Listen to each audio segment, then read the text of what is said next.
Oke, haleluya.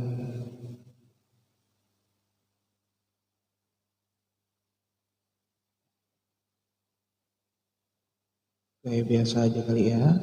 Oke, rempong. Ini cek cek. Sekarang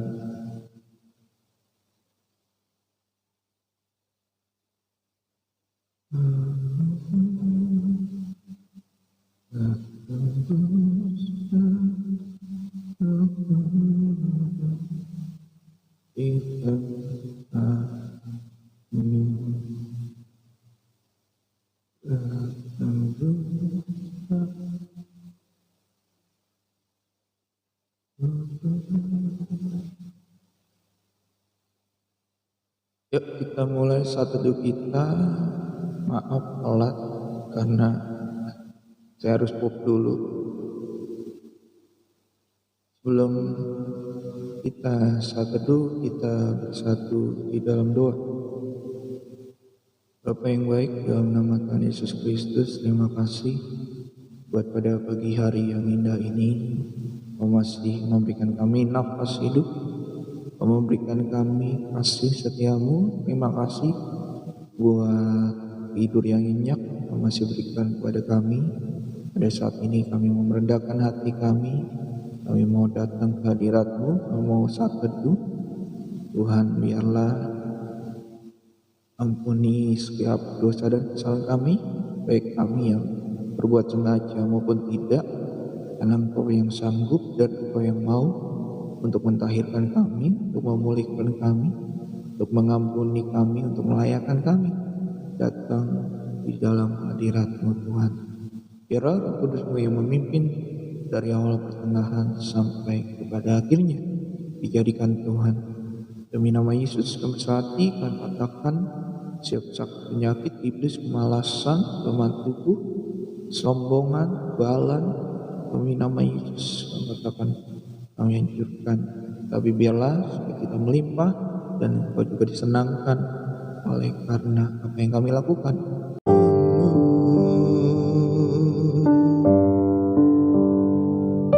Renungkan kasih setiamu, sungguhlah Engkau menolongku, dan dalam naungan kasih-Mu jiwaku bersorak memuji Engkau. Kasih setiamu lebih dari hidup, biar bibirku memegahkan Engkau-Mu. Hidupku kan memuji-Mu, tanganku ku angkat demi nama-Mu.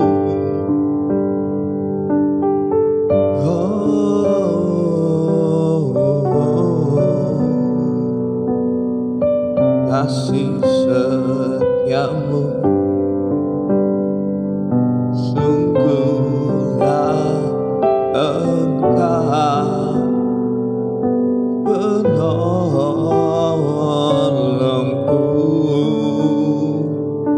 dan dalam naungan kepercayaanmu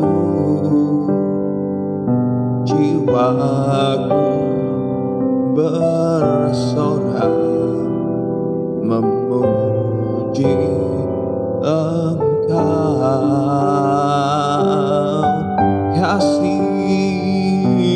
cahyamu lebih dari hidup. Biar bibirku memegang Engkau seumur hidupku kan memujimu. Tanganku ku angkat padamu. Di pikiranmu, di rencanamu, tak pernah ku sendiri.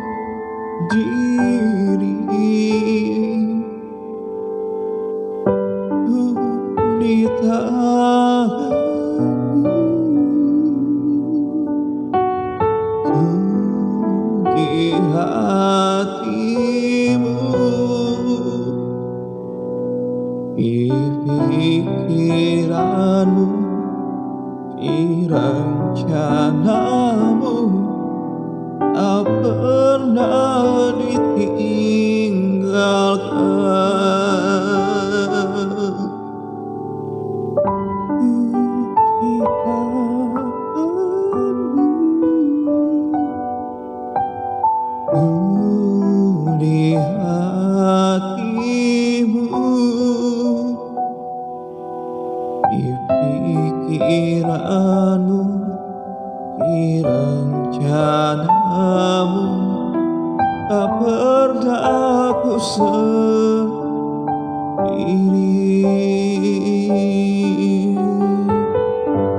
Ku di tanganmu, ku di hati. Terima kasih Bapa yang baik, dalam nama Yesus. Kau sungguh amat baik bagi kami. Benarlah penyembahan yang kami naikkan kepadamu. Kami tidak pernah ditinggalkan Tuhan. Sekalipun orang di sekeliling kami, mungkin termasuk keluarga kami, tidak lagi mengharapkan apa-apa daripada kami, tetapi Engkau masih mengingat kami. Matamu masih tertuju kepada kami. Satu domba yang hilang, yaitu kami sendiri, Engkau masih mencarinya. Bahkan ketika Engkau menemukan kami, Engkau memeluk kami dengan erat. Engkau berbahagia karena kami ditemukan. Demikian kami ingin membalas kasih setiamu yang begitu besar, meskipun kami tidak dapat dengan cara apapun juga kami membalasnya. Tapi kami mau menunjukkan kesungguhan hati, jiwa, dan kekuatan kami bahwa kami benar mengasihi Engkau. Bapa, sebentar kami akan membaca, kami akan mendengar firman-Mu yang adalah Engkau sendiri. Biarlah melalui firman-Mu kami semakin mengenal, kami semakin takut akan Engkau Bapa, sehingga kami mengerti kehendak-Mu dan kami boleh belajar melakukannya di dalam hidup kami. Jadikan Tuhan, demi nama Yesus kami patahkan kesombongan, kebebalan, rasa hati yang terhimpit di jalan, hati yang bersemak duri, hati yang berbatu-batu. Kami patahkan, kami hancurkan. Tetapi hati seorang murid, telinga seorang murid, mata seorang murid menjadi milik kami, dijadikan dalam nama Tuhan Yesus Kristus. Kami telah berdoa dan mengucap syukur. Haleluya. Amin. Haleluya. Sekarang tanggal 14 September 2024. Untuk perjanjian lama kita baca dari Amsal pasal 25, 26 dan 27. Dan untuk perjanjian baru kita baca dari 2 Korintus pasal yang ke-6. Ku di tanganmu,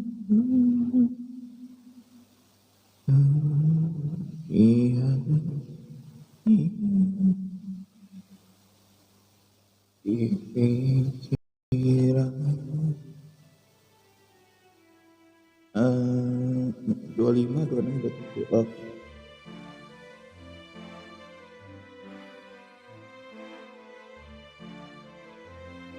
Amsal pasal yang ke-25.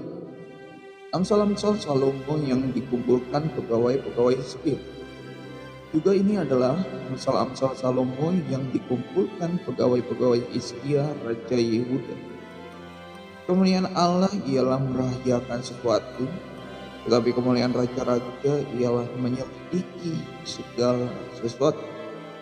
Seperti tingginya langit dan di dalamnya bumi, demikianlah hati raja-raja tidak terduga.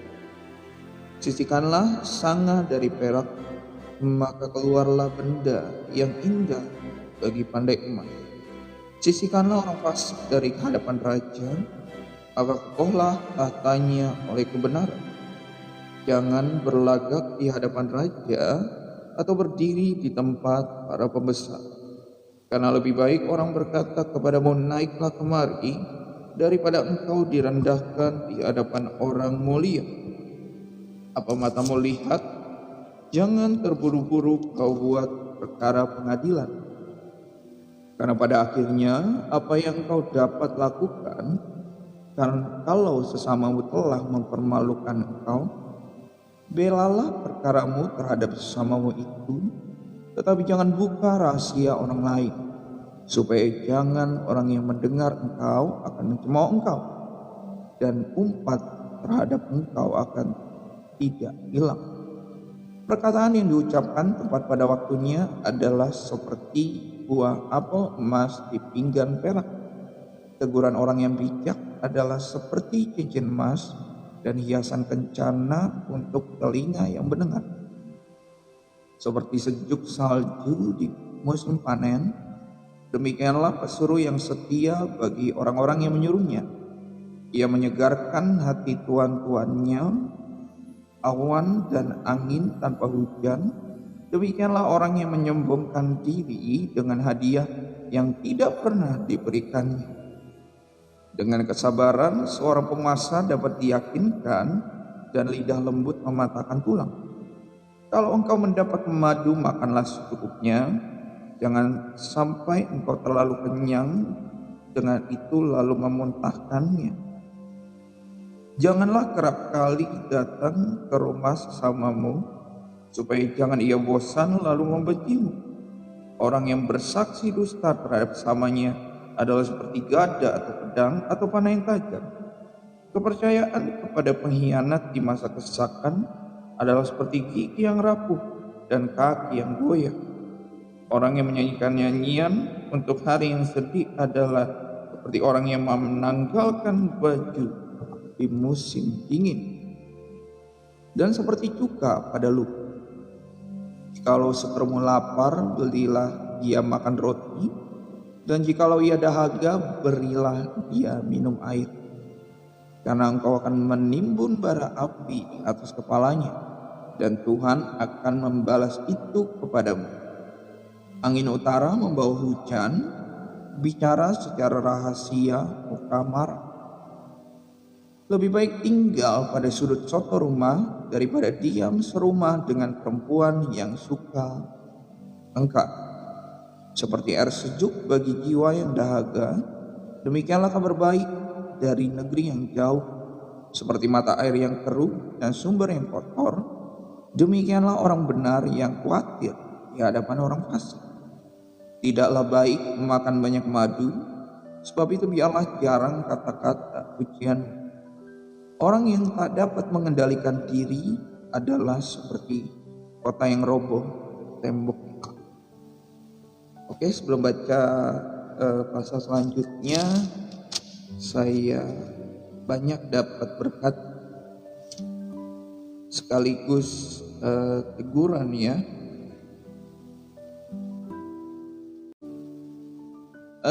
Di sini ya.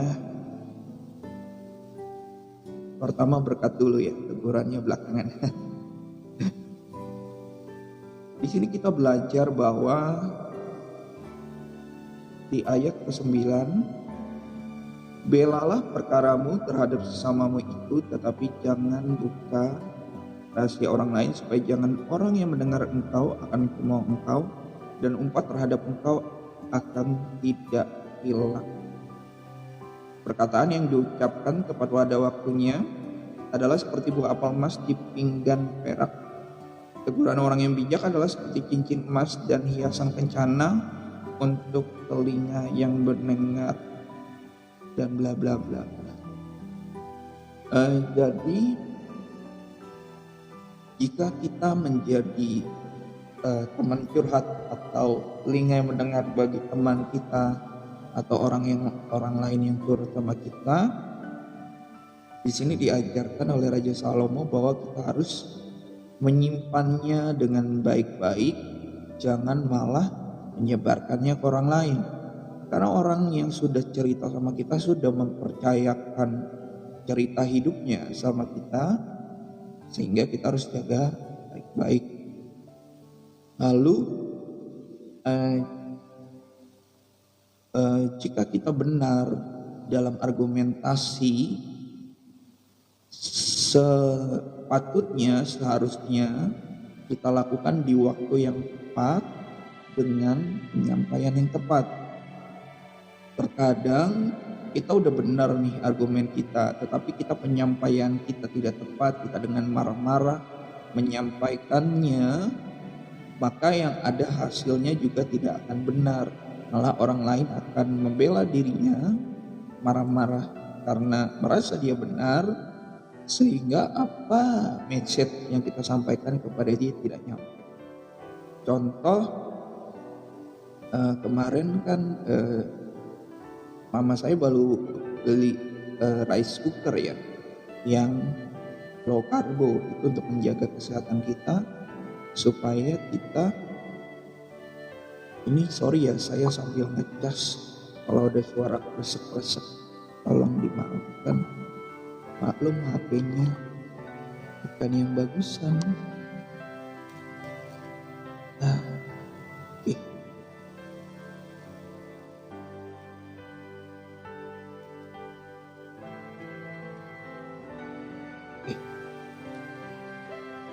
Kembali tadi sampai di mama saya beli rice cooker yang low karbo, mereknya Miyako, murah, berapa ya, 350 ribuan, sebenarnya 345.900. Terus abang yang nganterin juga baik, nyokap saya kasihnya 345.000, ya kurang 1.000, tapi dia ya udah saya talangin 1.000-nya, mas thank you ya. Nah terus pada keesokan harinya pagi-pagi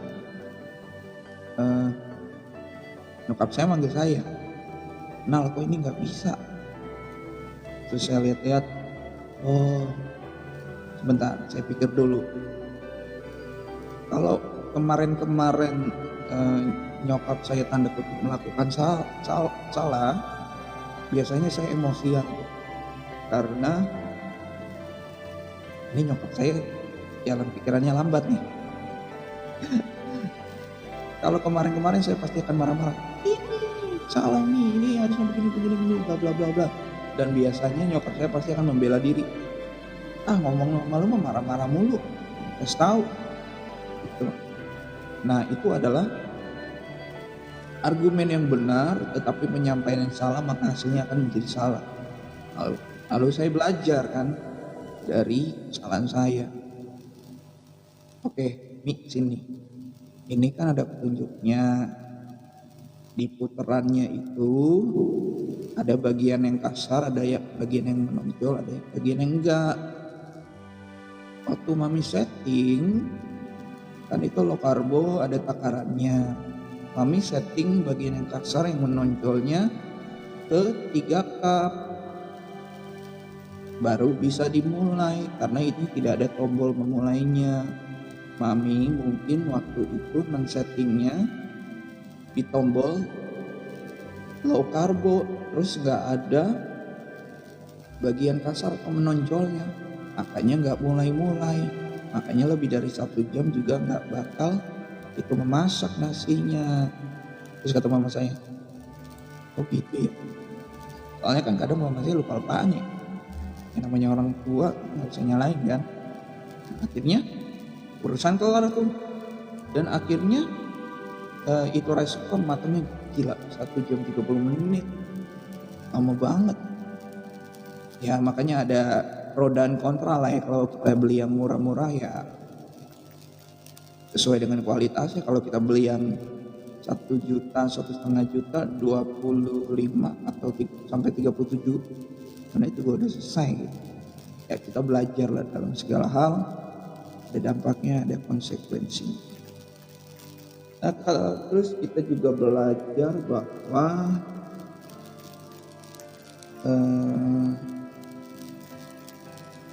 di ayat ke-16 dari pasal 25 kitab Amsal, kalau engkau mendapat madu, makanlah secukupnya, jangan sampai engkau terlalu kenyang dengan itu lalu memuntahkannya. Nah, kita harus belajar, kita harus hidup secukupnya sesuai dengan kebutuhan kita. Contoh ya, saya ditegur oleh firman ini karena saya itu sebenarnya udah beli soundcard, udah beli mic kayak gini, terus sudah inilah, udah settle lah sambungannya untuk live stream saat teduh ini kan. Nah, akhirnya saya nggak puas kan, ya namanya manusia kan, lebih penting keinginannya daripada kebutuhannya. Akhirnya saya beli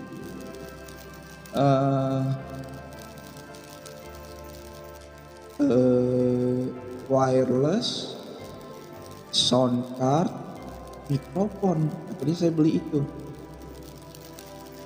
Terus ternyata nggak bisa dipakai. Nggak bisa dipakainya kenapa? Karena HP saya kan murah ya, kabelnya masih Type B. Terus saya masih sombong kan, itunya kan wireless sound card, mikrofonnya kan Type C. Akhirnya saya masih sombong nih, bisa nih, beli aja yang murah, itu sambungan dari Type C ke Type B. Udah saya beli, udah nyampe, nggak bisa dong. Memang kalau bukan kehendak Tuhan ya itulah, kita belajar supaya apa yang kita butuh, jika kita sudah bisa membelinya atau Tuhan berikan sama kita, ya kita syukuri aja, kita jangan tamak ya, kita jangan meminta yang lebih. Kalau kebutuhan kita sudah dipenuhi oleh Tuhan ya mengucap syukur, jangan tamak. Biarlah teman-teman belajar dari saya, jangan teman-teman mengalaminya sendiri. Karena itu masih mending dalam hal kecil, kalau hal besar susah ya. Nah, lalu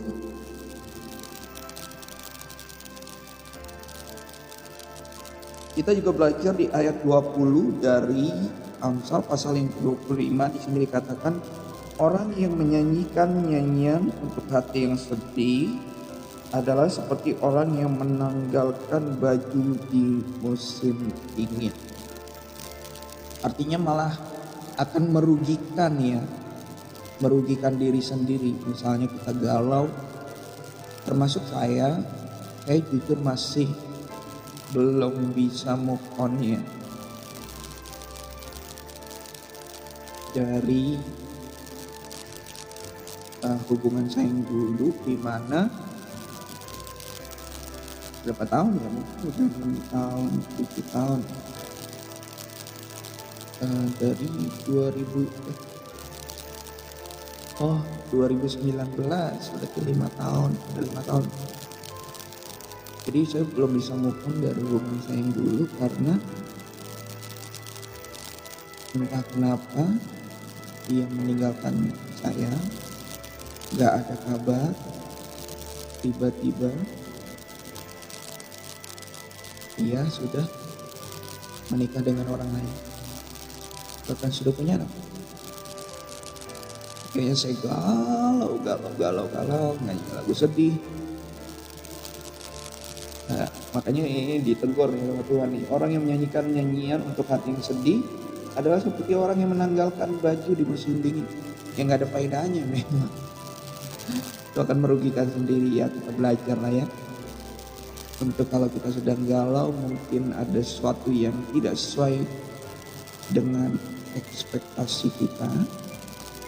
Lagu sedihnya itu gak salah.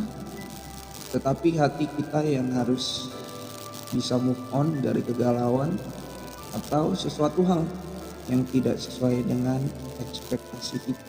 Kita belajar dan terus belajar. Nah, kita juga belajar dari ayat 21 dari kitab Amsal pasal 25. Jikalau seterumu lapar, berilah dia makan roti, dan jikalau ia dahaga, berilah dia minum air.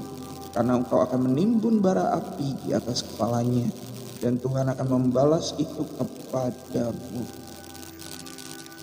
Nah, ini relevan ya, walaupun bukan dari kesaksian sendiri, tetapi kemarin saya melihat di TikTok cerita tentang seorang anak laki-laki yang terus dibully oleh sekitar istilahnya komplek rumahnya atau desanya, tetapi dia mengikut Tuhan dengan sungguh-sungguh. Dia terus membantu orang-orang yang membencinya, dia terus menolong tanpa ada rasa membenci iri atau dengki ya. Dia terus menolong sampai suatu saat dia merenung di bukit di desa atau komplek itu, terus dia berkata buat Tuhan, kok aku selalu mengalah sih? Aku udah baik sama orang lain. Aku tidak mempertimbangkan karakter mereka. Aku tidak mempertimbangkan apa yang mereka perbuat sama aku. Kenapa aku selalu mengalah tuh? Lalu Tuhan bilang sama dia, wahai Roh Kudus, Tuhan jamah hatinya bilang, dulu semasa aku hidup di dunia ini, aku turun menjadi wujud manusia mengosongkan diriku. Apakah aku pernah membela aku kepada orang-orang yang mereka tidak tahu apa yang mereka perbuat? Kata Tuhan terhadap pemuda itu. Pemuda itu jawab,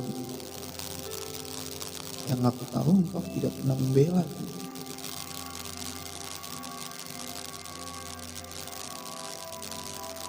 Terus Tuhan jawab, oke. Kamu kan pengikut aku. Apa yang aku teladani, kau perbuat saja. Selebihnya adalah bagianku, kata pemuda itu sambil menghela nafas. Oke Tuhan, aku patuh dan taat. Nah, selebihnya selanjutnya setelah dari kejadian itu, seorang pemuda ini terus konsisten untuk melayani, untuk mengasihi, untuk berbuat segalanya apa yang dia bisa, mengasihi sekitarnya, mengasihi orang bahkan yang tidak menyukainya. Pada suatu saat banjir datang di desa atau di komplek itu. Segalanya nggak ada yang bisa dilakukan oleh masyarakat di desa atau di komplek itu. Tetapi satu orang yang terus menolong, yaitu pemuda itu yang tadi, dia terus menolong walaupun keadaannya, walaupun rumahnya terhanyut, keadaannya tidak baik-baik saja, dia tetap menolong orang lain, termasuk orang yang tidak menyukai pemuda itu. Dan akhirnya ada konsiliasi. Tiba-tiba orang yang tidak menyukai pemuda ini berkata, nak, kenapa kamu masih mau menolong kami? Padahal tidak ada satupun perbuatan kami itu yang menyenangkan hatimu. Dari mana kau dapat kekuatan ini? Lalu sang pemuda itu berkata, aku pengikut Kristus, aku pengikut Yesus. Yesus pun melakukan hal yang sama sehingga aku mengikutinya. sehingga aku pun mau belajar darinya. Nah, sehingga mulai dari orang yang tidak menyukai pemuda ini, dia pun akhirnya diselamatkan, dia pun akhirnya mengikut Kristus, menerima Yesus sebagai Tuhan dan Juru Selamat, dibaptis dan juga belajar dari pemuda ini, dan sampai satu kompleks, satu desa itu juga diselamatkan, menerima Yesus sebagai Tuhan dan Juru Selamat. Nah, itulah buah daripada konsistensi, tidak menyerah, buah dari kasih. Kasih itu kan sabar menanggung segala sesuatunya, itu adalah buah dari kasih. Sehingga kita belajar bahwa jangan kita membenci orang lain, tapi minimal kalau kita tidak bisa melakukan yang hal baik sama dia, kita bisa mendoakannya, kita bisa mengampuninya, kita tidak mengingat lagi kesalahan-kesalahan apa yang dia perbuat sama kita. Oke, lalu kita lanjut ke Amsal pasal yang ke-26. Seperti salju di musim panas dan hujan pada waktu panen, demikian kehormatan pun tidak layak bagi orang bebal. Seperti burung pipit mengirap dan burung layang-layang terbang, demikianlah kutuk tanpa alasan tidak akan kena. Cemeti adalah untuk kuda, kekang untuk keledai, dan pentung untuk punggung orang bebal. Jangan menjawab orang bebal menurut kebodohannya, supaya jangan engkau sendiri menjadi sama dengan dia. Jawablah orang bebal menurut kebodohannya, supaya jangan ia menganggap dirinya bijak. Siapa mengirim pesan kepada perantaran orang bebal, mematahkan kakinya sendiri, dan meminum kecelakaan. Amsal di mulut orang bebal adalah seperti kaki yang terkulai daripada orang yang lumpuh. Seperti orang menaruh batu di umban, demikianlah orang yang memberi hormat kepada orang bebal. Amsal di mulut orang bebal adalah seperti duri yang menusuk tangan pemabuk. Siapa mempekerjakan orang bebal dan orang-orang yang lewat adalah seperti pemanah melukai setiap orang. Seperti anjing kembali lahnya, demikianlah orang bebal yang mengulangi kebodohannya. Jikalau engkau menjadi orang yang menganggap dirinya bijak, harapan bagi orang bebal lebih banyak daripada bagi orang bijak. Berkatalah si pemalas, ada singa di jalan, ada singa di lorong. Seperti pintu berputar pada engselnya, demikianlah si pemalas di tempat tidurnya. Si pemalas mencelupkan tangannya ke dalam pinggan, tetapi ia terlalu lelah untuk mengembalikannya ke mulutnya. Si pemalas menganggap dirinya lebih bijak daripada 7 orang yang menjawab dengan bijaksana. Orang yang ikut campur dalam pertengkaran orang lain adalah seperti orang yang menangkap telinga anjing yang berlalu. Seperti orang gila menembakkan panah, api, panah, dan maut, demikianlah orang yang memperdaya sesamanya dan berkata, aku hanya bersenda gurau. Bila kayu habis padamlah api, bila pemfitnah tidak ada redalah pertengkaran. Seperti arang untuk bara menyala dan kayu untuk api, demikianlah orang yang suka bertengkar untuk panasnya perbantah. Seperti sedap-sedapan perkataan pemfitnah masuk ke lubuk hati. Seperti pecahan periuk bersalutan perak, demikianlah bibir manis dengan hati jahat. Si pembenci berpura-pura dengan bibirnya, tetapi dalam hatinya dikandungnya tipu daya. Kalau ia ramah, janganlah percaya kepadanya, karena 7 kerugian ada di dalam hatinya. Walaupun kebenciannya diselubungi tipu daya, kejahatannya akan nyata dalam jemak. Siapa menggali lubang akan jatuh ke dalamnya, dan siapa yang menggelindingkan batu. Poin pertama, kita tidak boleh menjadi orang bebal. Di sini sudah banyak perumpamaannya ya, yang menegur kita atau yang menonjok pipi kita, betapa kita tidak boleh menjadi orang yang bebal, karena akibatnya akan sangat buruk buat kita. Orang bebal itu apa sih? Konteksnya secara sederhana saya katakan, orang bebal itu orang yang sebenarnya dia salah, tetapi dia masih keras kepala, dia masih tegar tengkuk, dia masih mementingkan dirinya sendiri. Itulah orang bebal. Contoh real dalam Alkitab yang bisa kita lihat orang bebal adalah orang Israel. Bangsa Israel. Maka daripada itu Tuhan sempat dalam tanda kutip menyesali telah memilih bangsa Israel. Makanya Tuhan berkata, ya udahlah, selebihnya aku tinggal utus aja malaikatku, biar engkau sampai ke tanah Kanaan itu, tanah perjanjian yang sudah kujanjikan kepadamu.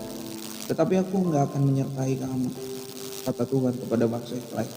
Saking Tuhan itu sudah tidak bisa berbuat apa-apa terhadap bangsa Israel karena tegar tengkuknya, karena kebebalan. Nah, kita belajar supaya kita tidak mementingkan kepentingan kita sendiri, walaupun kita salah, walaupun kita benar sekalipun, kita tetap melihat, memikirkan, memproses cara pandang orang lain supaya kita bisa memahami mereka. Kita juga hanya berargumentasi untuk kebutuhan kita, bukan untuk keinginan kita, sehingga kita tidak menjadi orang yang bebal seperti bangsa Israel yang berada di dalam Alkitab. Karena saya nggak tahu bangsa Israel pada konteks hari ini masih bebal atau tidak. Kita juga belajar kita jangan menjadi seorang pemalas. Termasuk Tuhan menegur saya, jujur saya ini pemalas. Saya nggak mau yang ribet-ribet, makanya saya ditegur 2 kali nih. Tadi kan jangan mengingini lebih dari kebutuhanmu. Yang kedua, jangan jadi pemalas. Di hari kemarin juga satu dulu membicarakan tentang pemalas juga. Berarti itu adalah suatu hal yang sangat penting, bahwa pemalas itu banyak kerugiannya loh daripada keuntungannya loh. Makanya kita jangan jadi pemalas ya, kita belajar untuk berkebalikannya, yaitu rajin. Lalu kita juga belajar jangan di ayat yang ke-22 dari pasal 26 kitab Amsal, seperti sedap-sedapan perkataan pemfitnah masuk ke lubuk hati, seperti pecahan periuk bersalutkan perak, demikianlah bibir manis dengan hati jahat. Si pembenci berpura-pura dengan bibirnya, tetapi dalam hatinya dikandungnya tipu daya. Pertama, kita belajar jangan menyebarkan hoaks kepada orang lain. Jika kita menerima informasi, terlebih dahulu kita pikirkan, kita cerna dan kita proses dalam pikiran kita. Informasi ini benar atau tidak? Informasi ini dapat membangun atau tidak? Informasi ini dapat menimbulkan hal yang baik atau tidak? Setelah itu baru kita sampaikan atau kita bagikan jika informasi itu yang pertama itu nyata atau benar. Yang kedua, informasi itu dapat menimbulkan dampak yang baik atau tidak. Nah, sekarang kan banyak hoax, apalagi kalau mungkin teman-teman lihat atau teman-teman baca atau teman-teman dengar, banyak muka orang yang sudah bisa diserupakan melalui AI. Contoh, calon presiden kita Pak Prabowo itu diserupakan melalui AI sehingga ada videonya yang sedang menjual barang gitu. Itu kan sudah termasuk tindakan kriminal ya. Masuknya pasal pencemaran nama baik ya. Terus menggunakan teknologi untuk kejahatan. Itu masuk di cybercrime itu kan, karena menyerupakan orang lain untuk keuntungan diri sendiri. Itu masuk ke pasal kriminal. Itu tidak boleh.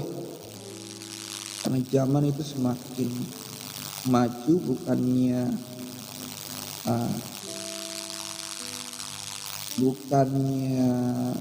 kebaikan yang semakin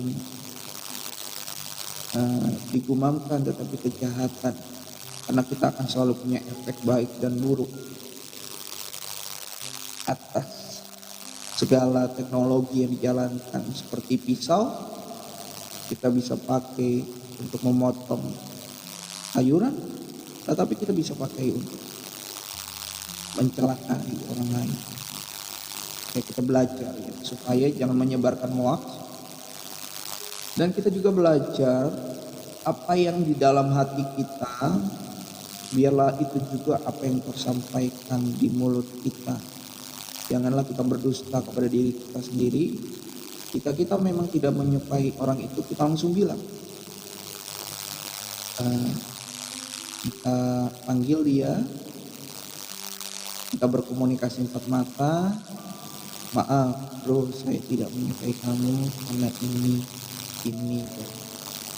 Daripada saya berdusta kepada diri saya sendiri, lebih baik saya mengungkapkannya supaya hati saya plong dan hati bro juga plong.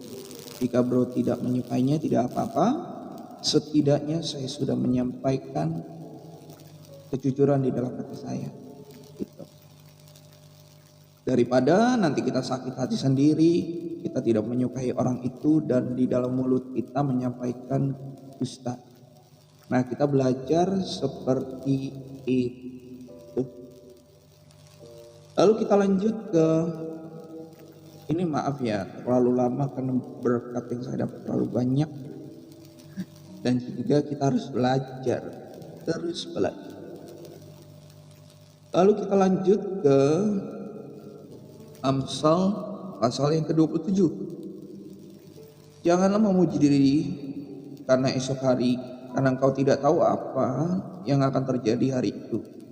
Biarlah orang lain memuji engkau dan bukan mulutmu, orang yang tidak kau kenal dan bukan bibirmu sendiri. Batu adalah berat dan pasir pun ada beratnya. Tetapi lebih berat dari kedua-duanya adalah sakit hati terhadap orang bodoh. Nah, tuh ya. Panas hati kejam dan murka melanda, tetapi siapa dapat tahan terhadap cemburu?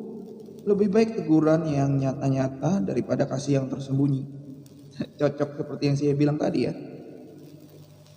Seorang kawan memukul dengan maksud baik, tetapi seorang lawan mencium secara berlimpah-limpah. Orang yang kenyang di rumah saudaramu pada waktu engkau malam. Lebih baik tetangga yang dekat daripada saudara yang jauh. Anakku, hendaklah engkau bijak, sukakanlah hatiku supaya aku dapat menjawab orang yang mencela aku. Kalau orang bijak melihat malapetaka, bersembunyilah ia. Tetapi orang yang tak berpengalaman berjalan terus selalu kena celaka. Ambillah pakaian orang yang menanggung orang lain dan tahanlah dia sebagai sandera ganti orang asing. Siapa pagi-pagi sekali memberi selamat dengan suara nyaring, hal itu akan dianggap sebagai kutuk baginya. Seorang istri yang suka bertengkar serupa dengan tiris yang tak henti-hentinya menitik pada waktu hujan. Siapa menahan angin dan tangan kanannya menggenggam minyak. Besi menajamkan besi, orang menajamkan sesamanya. Siapa memelihara pohon ara akan memakan buahnya, dan siapa menjaga tuannya akan dihormati. Seperti air mencerminkan wajah, demikianlah hati manusia mencerminkan manusia itu. Dunia orang mati dan kebinasaan tak akan puas, demikianlah mata manusia tak akan puas. Ui akan melabur perak dan perapian untuk melabur emas, dan orang dinilai menurut ujian yang diberikan kepadanya. Sekalipun engkau menumpuk orang bodoh dengan lesung, dengan alu bersama-sama gandum, kebodohannya tidak akan lenyap daripadanya. Kenalah baik-baik keadaan kambing dombamu, perhatikanlah kawanan hewanmu, karena harta benda tidaklah abadi, apakah mahkota tetap turun-temurun? Kalau rumput menghilang dan tunas muda nampak, dan rumput gunung dikumpulkan, maka engkau mempunyai domba-domba muda untuk pakaianmu dan kambing-kambing jantan untuk membeli ladang. Itulah cukup susu kambing untuk makananmu dan makanan keluargamu, dan untuk penghidupan pelayan-pelayanmu perempuan. Nah, di sini kembali kita belajar banyak dari pasal yang ke-27. Yang pertama, jangan sombong. Apalagi kita yang ngomong sendiri ya, bla bla bla bla bla. Terkadang begini, termasuk saya pernah mengalami hal itu ya, sombong dan memegahkan diri sendiri. Dalam hal konteks teknologi yang saya ketahui itu lebih daripada orang lain. Dalam konteks ini saya dengan mama saya. Mama saya kan orang gaptek ya. Sehingga terkadang sering. Mami ini nggak tahu caranya ini WhatsApp, YouTube. Akhirnya karena kita sombong, bukan karena kita ya, karena saya sombong memegahkan diri, akhirnya saya merasa benar gitu. Seharusnya saya menjelaskannya sebenarnya saya sudah menjelaskannya dengan pelan-pelan kepada mama saya, namanya orang tua ya. Semakin tua kan proses pemikiran kita itu semakin lambat. Karena saya sombong, karena saya memegahkan diri, seharusnya kan ketika mama saya belum ngerti, saya harus menjelaskannya lagi dengan cara yang sama, dengan cara yang pelan-pelan, sabar. Tetapi karena saya sombong, memegahkan diri, sehingga saya berkata begini, ini kan udah dikasih tahu kemarin, apa perlu dicatat, apa perlu direkam. Ya seharusnya kita punya pilihan bahwa ya kamu tinggal lakuin aja, jelasin aja dengan kasih. Tetapi kita punya pilihan, saya punya pilihan lain waktu itu karena kesombongan itu, karena memegahkan diri itu. Nah itulah akibatnya ya, dampak buruknya kalau kita punya kesombongan dan kita punya hati yang membegahkan diri sendiri itu. Dampaknya sangat tidak baik. Bukan hanya buat saya, tetapi juga buat dalam konteks ini mama saya ya. Akhirnya bukannya terjadi konsiliasi, bukan terjadinya padahal kan pesannya itu mama saya menjadi bisa atau menguasai daripada WhatsApp atau YouTube dan atau teknologi semacam itu. Tetapi akhirnya intinya tidak tersampaikan, malah kita bertengkar dan malah kita saling diam-diam. Nah yang perlu kita pelajari dari tidak boleh memegahkan diri sendiri atau memuji diri sendiri adalah itu. Ada dampak buruknya, bukan hanya buat kita tetapi buat orang lain. Selain kita menjadi batu sandungan bagi orang lain, buat diri kita juga tidak ada faedahnya. Seperti itu. Nah, kita harus merasa cukup terhadap diri kita, seperti kesaksian saya tadi, seperti pelajaran yang saya juga dapat bahwa kita harus sudah merasa cukup terhadap apa yang sudah kita terima dari itu. Lalu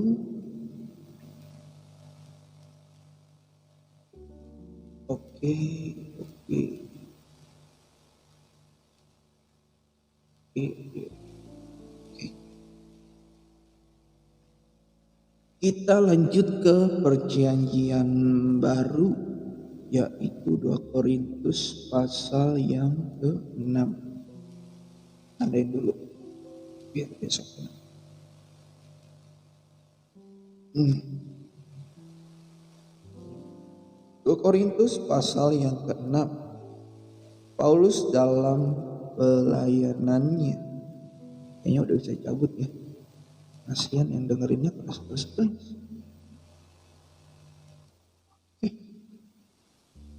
Sip. Sebagai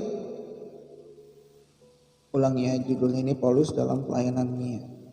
Sebagai teman-teman sekerja, kami menasihatkan kamu supaya kamu jangan membuat menjadi sia-sia kasih karunia Allah yang telah kamu terima.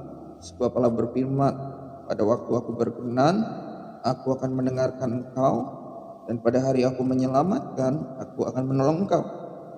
Sesungguhnya waktu ini adalah waktu perkenanan itu. Sesungguhnya hari ini adalah hari penyelamatan itu. Dalam hal apapun kami tidak memberi sebab orang tersandung, supaya pelayanan kami jangan sampai celak. Sebaliknya dalam segala hal kami menunjukkan bahwa kami adalah pelayan Allah, yaitu dalam menahan dengan penuh kesabaran dalam penderitaan, kesesakan dan kesukaran, dalam menanggung dera, dalam penjara dan kerusuhan, dalam berjelipayah, dalam berjaga-jaga dan puasa, dalam pemurnian hati, pengetahuan, sabaran dan kemurahan hati, dalam Roh Kudus dan kasih yang tidak munafik, dalam pemberitaan kebenaran dan kekuasaan Allah, dengan menggunakan senjata-senjata keadilan untuk menyerang ataupun untuk membela, ketika dihormati dan ketika dihina, ketika diumpat dan ketika dipuji, ketika dianggap sebagai penipu namun dipercayai, sebagai orang yang tidak dikenal namun terkenal, sebagai orang yang nyaris mati dan sungguh kami hidup, sebagai orang yang dihajar namun tidak mati, sebagai orang berduka cita namun senantiasa bersuka cita, sebagai orang miskin namun memperkaya banyak orang, sebagai orang yang tidak berpemilik sekalipun kami memiliki segala sesuatu. Sebelum lanjut ke judul berikutnya, kita belajar dari Rasul Paulus bahwa dalam konteks zamannya Rasul Paulus, bangsa Israel itu masih dijajah oleh bangsa Romawi. Dalam arti kata mereka masih menjadi budak. Makanya mereka mengalami siksa, dera, penderitaan. Belum lagi Rasul Paulus dan rasul-rasul yang lain juga pengikut Kristus adalah minoritas di sana. Karena bangsa Yahudi pada konteks zaman Paulus masih belum menerima Yesus sebagai Tuhan dan Juru Selamat.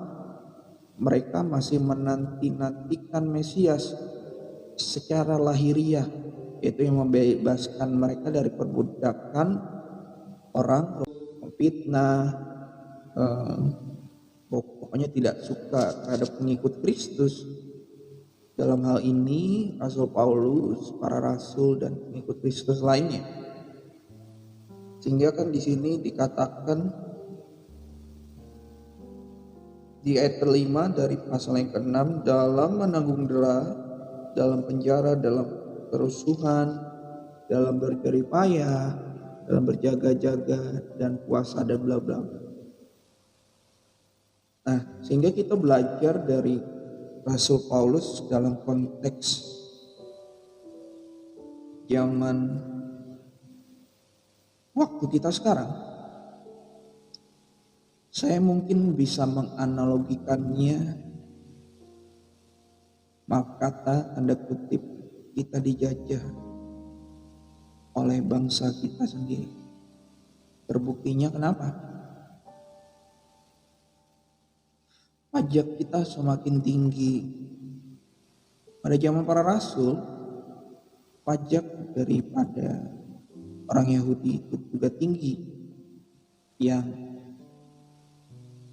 membebankannya itu adalah pemerintahan bangsa Romawi. Pajaknya terlalu tinggi. Selain pajaknya tinggi, hak yang kita dapat pun tidak kita dapat. Contoh, pada zaman para rasul, pengikut Kristus itu tidak bisa beribadah dengan baik karena mereka minoritas, dan bangsa Yahudi pun minoritas yang lain. Hak kita sebagai minoritas di Indonesia, sebagai pengikut Kristus pun tidak difasilitasi. Setidak-tidaknya ketika ada oknum tertentu melarang pengikut Kristus atau kita untuk beribadah, setidak-tidaknya aparat hukum, pemerintah setempat, minimal ketua RT atau RW di sekitarnya itu masih mengizinkan kita semua minoritas mengikut Kristus untuk beribadah. Maka daripada itu kita perlu belajar dari Rasul Paulus dan rasul-rasul yang lain pada zaman itu. Kita tetap kuat dan teguh iman kita. Kita tetap belajar untuk mengenal Tuhan, tidak terfokus kepada pandangan yang lain. Karena Rasul Paulus pun berbuat demikian. Dalam kekontradiksiannya, dalam kenyataan hidupnya yang pahit, dia tetap mengucap syukur. Karena di ayat ke-7 sampai 10 dikatakan, dalam pemberitaan kebenaran dan dalam kekuasaan Allah, dengan menggunakan senjata-senjata keadilan untuk menyerang ataupun membela. Jadi senjata-senjata keadilan yaitu firman Tuhan. Yang diharapkan hanya firman Tuhan yang Tuhan kasih kepada dia, untuk menahan segala sesuatunya, kesesakannya kah, penderitaannya kah, segala hal yang tidak sesuai dengan ekspektasinya kah, ketika diumpat atau ketika dipuji. Jadi misalnya pada waktu itu kan dia diumpat oleh bangsa Yahudi, padahal dia orang Yahudi sendiri. Kenapa sih kamu menerima Tuhan Yesus sebagai Tuhan dan Juru Selamat? Kamu kan orang Yahudi. Seharusnya kamu stek aja sama Taurat gitu, tidak mengikuti Tuhan Yesus gitu, kata orang yang Yahudi kepada dia.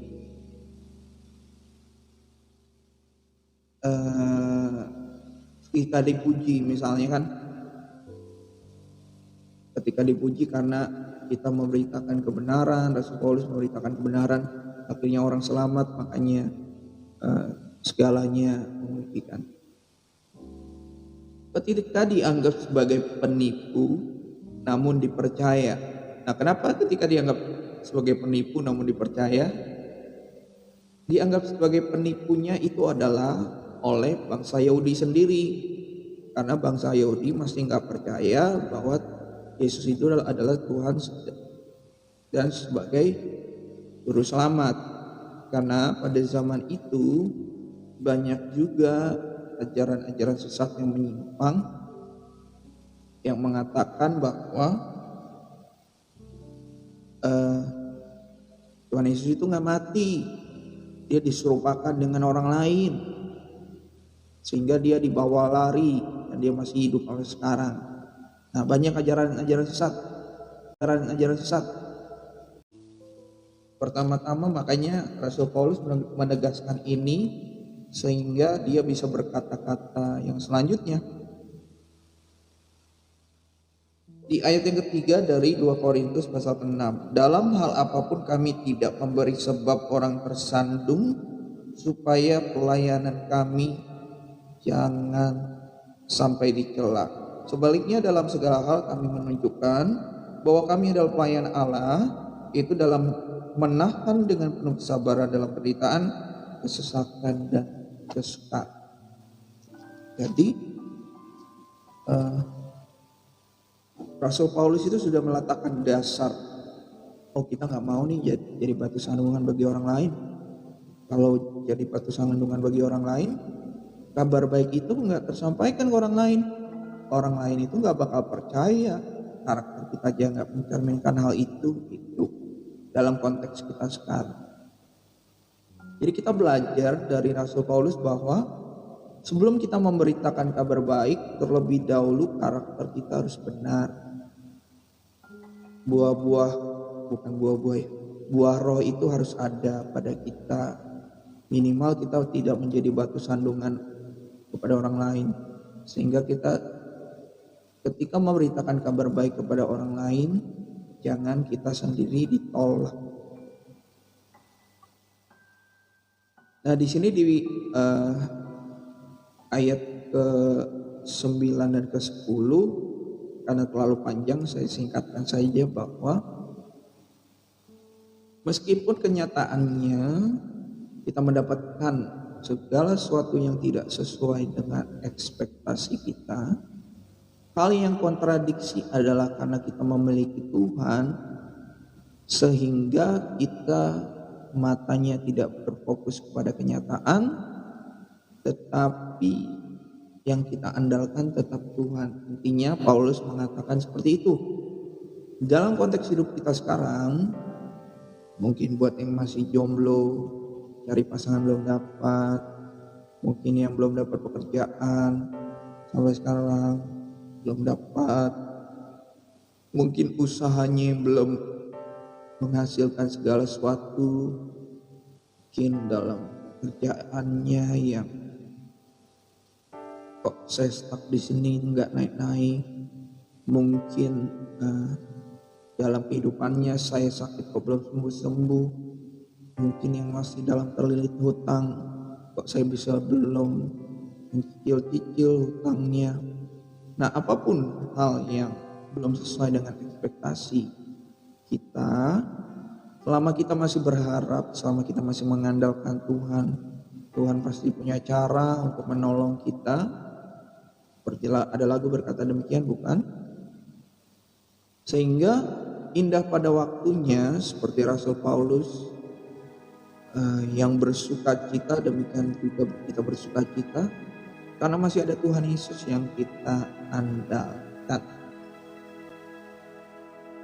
Lalu kita lanjut 2 Korintus pasal yang ke-6 ayat yang ke-11, judulnya jangan ada lagi noda kekafiran. Hai orang Korintus, kami telah berbicara terus terang kepada kamu. Hati kami terbuka lebar-lebar bagi kamu, dan bagi kamu ada tempat yang luas dalam hati kami.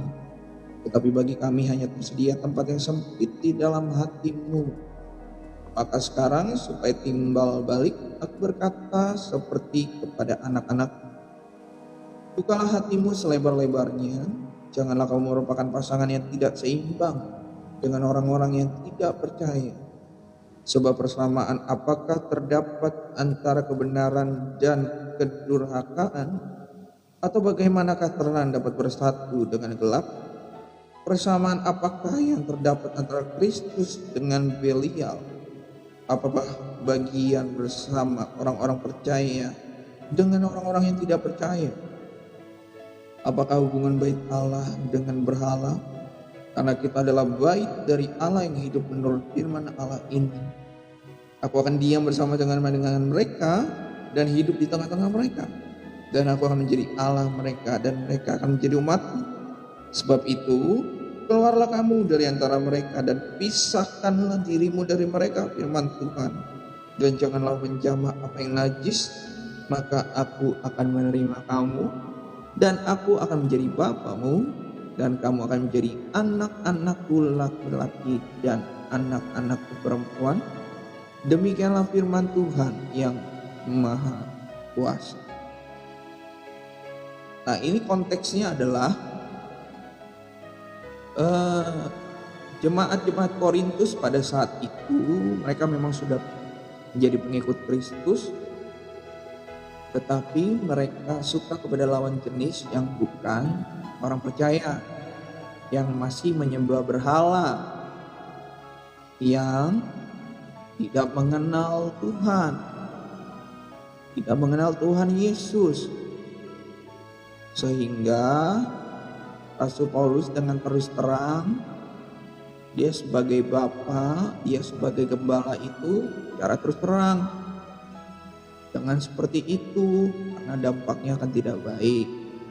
Memang kamu tidak lihat bangsa Israel pada zaman dahulu yang kawin campur, pada akhirnya akhir hidup mereka menyedihkan karena mereka menyembah berhala.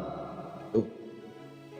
Dalam konteks hidup kita sekarang, hal itu terjadi kembali. Banyak orang yang pacaran, banyak orang yang nikah agama. Pada akhirnya kalau teman-teman lihat, orang yang nikah beda agama itu, atau orang yang dari pengikut Kristus lock-in ke agama yang lain, pada akhir hidupnya, ya teman-teman bisa lihat sendiri lah ya. Teman-teman bisa nonton, teman-teman bisa dengarkan, teman-teman bisa simak. Secara pribadi saya nggak bisa ngomong langsung.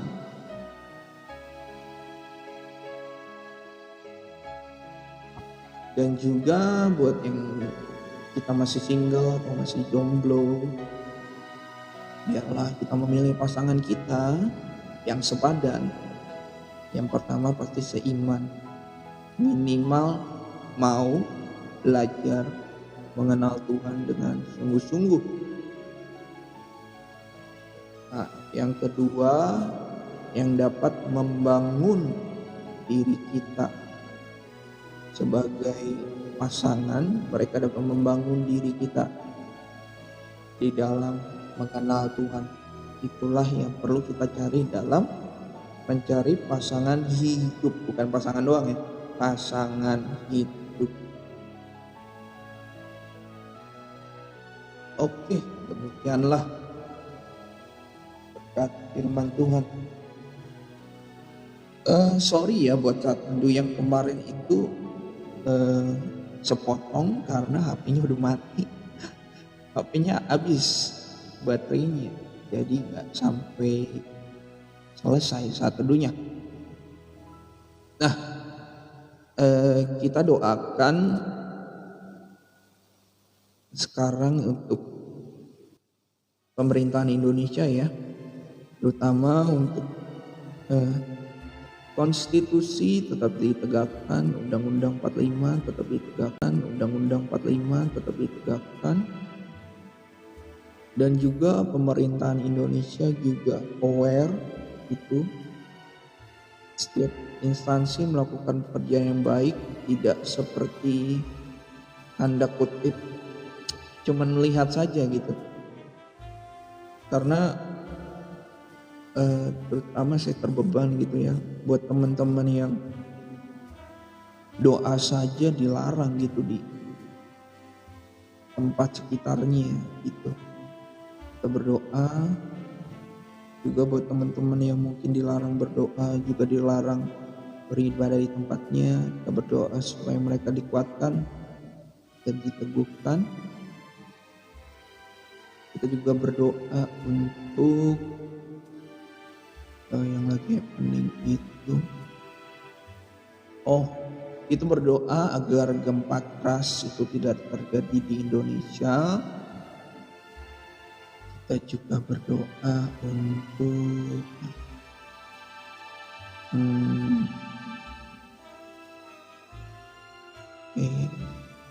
kayaknya itu aja dulu ya. Kita berdoa untuk pembuatan undang-undang yang merugikan rakyat. Kita berdoa supaya itu tidak jadi, karena kan zaman sekarang udah pajak tinggi, banyak sekali potongan-potongan kebijakan yang dikeluarkan, terus mau dikeluarkan lagi kebijakan potongan untuk pensiun tambahan itu. Nah, kita doakan biar itu tidak jadi, karena itu kan memberatkan, apalagi yang ini kan yang kerja ya. Kayaknya buat yang kerja doang apa buat yang usaha juga ya. Soalnya kita doakan itu biar tidak terjadi, atau minimal jika memang niat baik mereka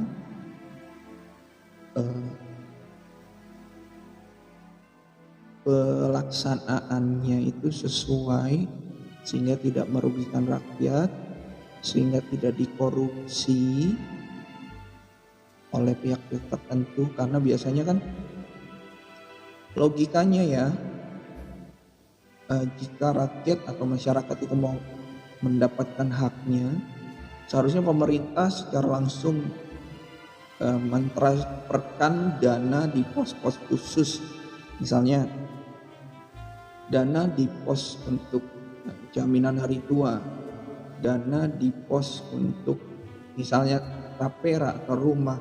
Nanti kan ada pos-posnya tuh di masing-masing rekening daripada masyarakat atau rakyat, dan di lock sampai jangka waktu tertentu.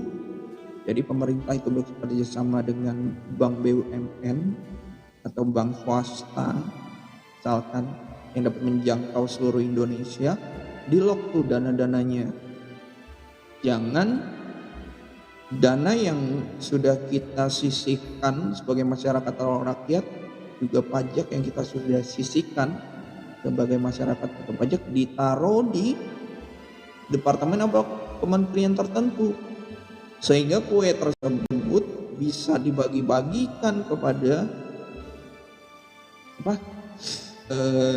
masing-masing oknum-oknum tertentu. Ya kita doakan lah ya.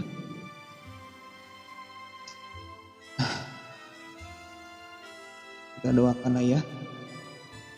Mari kita bersatu dalam doa. Bapa yang baik, dalam nama Yesus, terima kasih untuk saat teduh pada pagi hari ini. Engkau yang memimpin kami dari awal sampai pada akhirnya. Biarlah kami terus belajar Tuhan. Kami tidak mau menjadi pemalas. Kami tidak mau menjadi penyebar berita hoax. Kami mau menjadi diri kami sendiri yang belajar mengenal Engkau. Kami mau belajar untuk mencari pasangan yang sepadan, yang minimal seiman, dan mau belajar untuk mengenal Engkau Bapa. Kami juga belajar untuk sabar dalam menanggung segala sesuatunya, meskipun kenyataan tidak sesuai dengan ekspektasi yang kami butuhkan Bapa. Kami belajar dan belajar. Bapa, juga kami berdoa bagi pemerintahan Indonesia ini.